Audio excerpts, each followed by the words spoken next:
بسم اللہ الرحمن الرحیم۔ محترم ہومیوپیتھس اور عزیز طلباء، السلام علیکم۔ آج کل ہم علامات کی تصدیق اور تحقیق کے اوپر بات کر رہے ہیں، تو یہ اتنا اہم ٹاپک ہے کہ جس کے اوپر جتنا بھی زور دیا جائے کم ہے۔ میں اکثر کہتا ہوں، جیسے کہ میں نے پہلی ویڈیوز میں بھی کہا ہے، کہ ہانی من کا ایک ایفورزم وہ پریکٹس کا ایک ستون ہے، اور ہانی من جس بات کے لیے ایک ایفورزم پورا مختص کرتے ہیں وہ ایک انتہائی اہم بات ہوتی ہے، ایک انتہائی سنجیدہ اور ایک انتہائی اہم ٹاپک ہوتا ہے جس کے اوپر ہانی من ایک پورا ایفورزم مختص کرتے ہیں۔ تو اس کے اوپر ہانی من نے ایک پورا ایفورزم لکھا اور اس کے نیچے ایک لمبا فٹ نوٹ بھی لکھا، تو اس کا مطلب یہ ہے کہ یہ ایک انتہائی اہم بات ہے، اور پریکٹس میں ہر روز ہمیں ہر دوسرے تیسرے کیس میں ہمیں اس کی ضرورت پیش آتی ہے کہ جو علامات سطحی طور پر سامنے آتی ہیں وہ صحیح اور اصل اور حقیقی علامات نہیں ہوتی ہیں، بلکہ ان کی جب ہم تفصیل میں جاتے ہیں، ان کی ڈیٹیل میں جاتے ہیں، تو پھر ہمیں ان سے ڈیفرنٹ یا کچھ اور قسم کی علامات ملتی ہیں جو اصل علامات ہوتی ہیں۔ تو یہ جو باریکی سے ہم علامات حاصل کرتے ہیں، اس کے اوپر زور میں اس وجہ سے دے رہا ہوں کہ یہ تھوڑا سا مشکل کام بھی ہے۔ اکثر مریض اتنی باریکی سے اپنی علامات کو خود بھی نہیں جانتے ہوتے، کبھی انہوں نے خود بھی غور نہیں کیا ہوتا کہ ان کی علامات جتنی باریکی سے ہم پوچھ رہے ہیں ان کی اصل نوعیت، ان کی اصل کیفیت کیا ہے، اتنی گہرائی میں کبھی انہوں نے خود بھی نہیں سوچا ہوتا۔ تو جب اس طرح کی چیزیں ہوتی ہیں جن کے اوپر مریضوں نے کبھی خود بھی غور نہیں کیا ہوتا، تو وہ ان کو بتانی تھوڑی سی مشکل ہوتی ہیں، پھر وہ سوچتے ہیں، غور کرتے ہیں، تو پھر انہیں سمجھ آتی ہے کہ یہ ہم سے کیا پوچھا جا رہا ہے اور ہم نے کیا بتانا ہے۔ اور اکثر اوقات عورتیں اور نوجوان خصوصاً بچیاں وہ شرماتی بھی ہیں اس طرح کی علامات بتاتے ہوئے، مینسس سے متعلق علامات۔ اب ظاہر ہے ایک اگر بچی ہے تو اس سے اگر آپ اس کے مینسس کے خون کا رنگ پوچھیں گے، اس کی کیفیت پوچھیں گے، تو اس میں ہیزیٹیشن ہوگی، وہ ہچکچائے گی۔ لیکن اگر آپ خون کے رنگ کی کیفیت نہیں پوچھ رہے ہیں، تو اب خون کے رنگ بظاہر تو ہم رنگ پوچھ رہے ہیں، لیکن بیسیکلی یہ ہم اس بیماری کے کریکٹر کے ساتھ، اس بیماری کے جو کیفیت ہوتی ہے، ظاہر ہے اگر برائٹ ریڈ بلڈ آ رہا ہے تو اس کے اندر بیماری کی اور کیفیت ہے، اندرونی جو جسمانی کیفیت ہے وہ اور طرح کی ہے، اور اگر اس کے بلیکش ڈارک بلڈ آ رہا ہے تو اس کی بلیڈنگ کے جو اسباب ہیں یا اس کی اندرونی جو کنڈیشن ہے وہ ڈیفرنٹ ہے، اور اگر کلاٹس آ رہے ہیں تو پھر اندرونی جو اس کی بلیڈنگ کی جو اس کے اندرونی اعضاء کی کنڈیشن ہے وہ ڈیفرنٹ ہے۔ ظاہراً تو ہم یہ چیزیں پوچھ رہے ہوتے ہیں کہ پسینہ کیسے ہے، پاخانہ کیسے ہے، پیشاب کیسا ہے، بلڈ کیسا ہے، جو الٹی میں مواد آیا ہے وہ کیسا ہے، اس کا ٹیسٹ کیسا ہے، اس کا رنگ کیسا ہے، لیکن دراصل جو اندر بیماری کا میکانزم چل رہا ہوتا ہے، ہم اس میکانزم کو انڈرسٹینڈ کر رہے ہوتے ہیں، یا اگر ہم انڈرسٹینڈ نہیں بھی کر رہے تو ہم اس اندرونی بیماری کے میکانزم کے ساتھ ہم بیماری کی اس کی میڈیسن کی مماثلت ہم پیدا کرنے کی اور بنانے کی کوشش کر رہے ہوتے ہیں۔ اندرونی جو اس کے اندر جو کچھ چل رہا ہے مریض کے اندر، اس کے ساتھ جب صحیح ترین دوا بالمثل ہو جاتی ہے تو تب ہی شفا حاصل ہوتی ہے۔ تو یہ علامات صحیح حاصل کرنا، اس میں کافی دفعہ مشکل پیش آتی ہے، اور مریض ہمیں آ کر جو الفاظ شروع میں بولتے ہیں، جب ہم ان کی تحقیق میں جاتے ہیں، ان کی تفصیل میں جاتے ہیں، ہانی من کے اس ایفورزم کی پر عمل کرتے ہوئے جب ہم اس کی ڈیٹیل میں جاتے ہیں تو اندر سے بالکل ہی ڈیفرنٹ چیزیں سامنے آتی ہیں۔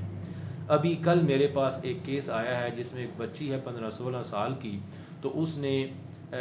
جو اس کا کوئی ڈائجسٹو پرابلم تھا، تو جو آ کر پہلے اس نے 2 باتیں بتائیں، اس میں اس نے ایک تو بتایا کہ مجھے پیٹ میں درد ہے، دوسرا اس نے بتایا کہ موشن لگے ہوئے ہیں۔ اب پیٹ میں درد اور موشن، یہ 2 باتیں سن کر ہمارے ذہن میں جو کنسیپٹ آتا ہے وہ آپ اچھی طرح سمجھ گئے ہوں گے کہ پیٹ میں درد ہے اور موشن لگے ہوئے ہیں۔ اس میں کوئی بھی میڈیسن جو مرکسال ہے یا نقص ومیکا ہے یا اس طرح کی جو بھی میڈیسن آتی ہیں، بہرحال وہ تو آگے اس کی سمٹم اور اس کی موڈیلٹیز اور اس کی ساری ڈیٹیل میں جانے سے میڈیسن سامنے آئے جو بھی آتی ہے، تو لیکن جو اس نے الفاظ بتائے وہ میں آپ کو بتانا چاہ رہا ہوں کہ کس طرح ہمیں یہ جو حنیمن نے ایفورزم لکھا ہے اس کے اوپر عمل کرنے کی کس طرح ہمیں پریکٹس میں ضرورت پیش آتی ہے۔ تو اس نے بچی نے مجھے کہا کہ موشن لگے ہوئے ہیں اور پیٹ میں درد ہے۔ جب میں نے اس کو کہا کہ بیٹا آپ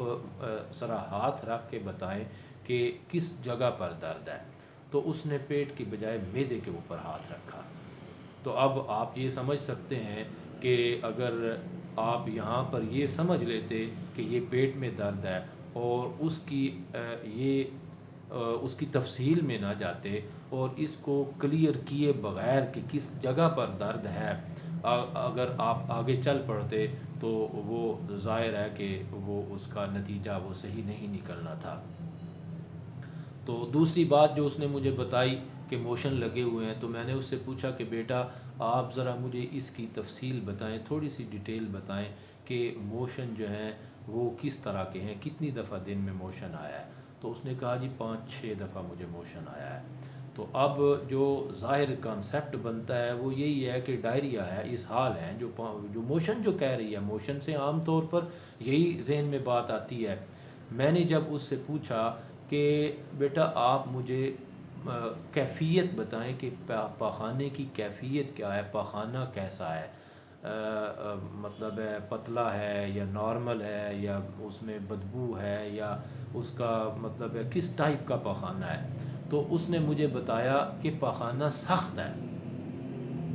تو اب دیکھیں یہ کتنا ڈیفرنس پڑ گیا، کتنا فرق آ گیا پہلے جو بات سامنے آئی اس میں اور بعد میں اس کی تھوڑی سی تحقیق اور تھوڑی سی تفصیل میں جانے سے بالکل ہی ڈیفرنٹ چیز سامنے آ گئی کہ بیسیکلی اس کو کانسٹیپیشن ہے اور اس کانسٹیپیشن کے ساتھ سخت پاخانہ ہے جس کی بار بار اس کو تھوڑی تھوڑی حاجت ہو رہی ہے اور وہ تکلیف پاخانے کے بعد اس کو تکلیف ہوتی ہے۔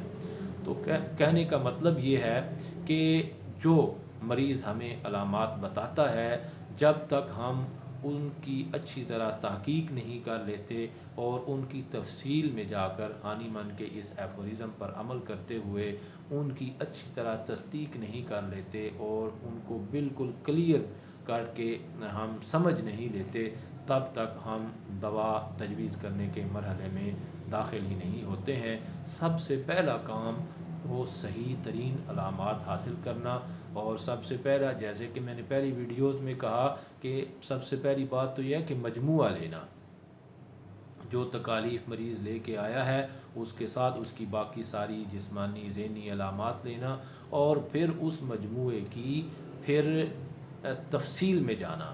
اور اس میں سے ایک ایک علامت کی صحیح حقیقت معلوم کرنا۔ مثلا ایک کافی عرصہ پہلے کی بات ہے، ایک لڑکی وہ میرے پاس علاج کرا رہی تھی، تو جب میں نے اسے سردی گرمی کا پوچھا تو اس نے مجھے بتایا جی مجھے سردی تو کافی لگتی ہے، کافی زیادہ لگتی ہے سردی مجھے۔ میں نے اسے کولڈ ریمیڈیز کے گروپ میں سے دوائی دی لیکن اس نے فائدہ نہیں کیا۔ تو جب اگلی دفعہ آئی تو میں نے پھر اس کا دوبارہ کیس دیکھا، تو جب میں اس کی سردی کی تفصیل میں گیا کہ آپ کو سردی کتنی لگتی ہے، سردیوں میں آپ کتنے کپڑے پہنتے ہیں، آگ آپ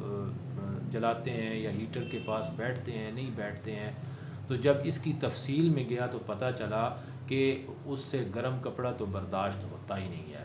اور سخت ترین سردی میں بھی وہ کھڑکیاں اور دروازے کھلے رکھتی ہے۔ تو جب اوپر گرم کپڑا پہنا ہوا ہی نہیں ہے اور سخت ترین سردی میں کھڑکیاں اور دروازے کھولے ہوئے ہیں تو پھر سردی کا احساس تو ہوگا۔ لیکن جو سپرفیشلی جو میں نے سوال کیا کہ آپ کو سردی کتنی لگتی ہے، تو اس نے بھی ایسے ہی سطحی طور پر بتا دیا کہ ہاں مجھے سردی زیادہ لگتی ہے۔ تو اگر اس طرح سطحی طور پر ہم بات پوچھ کر اس کو ہم اسی کے اوپر ڈیسیجن لے لیں تو وہاں پر بہت زیادہ غلطی کے امکانات ہوتے ہیں۔ تو ان غلطیوں سے بچنے کے لیے ہمیں چاہیے کہ ہم ہانیمن کے بتائے ہوئے طریقے کے اوپر عمل کریں اور ایک ایک علامت کو اچھی طرح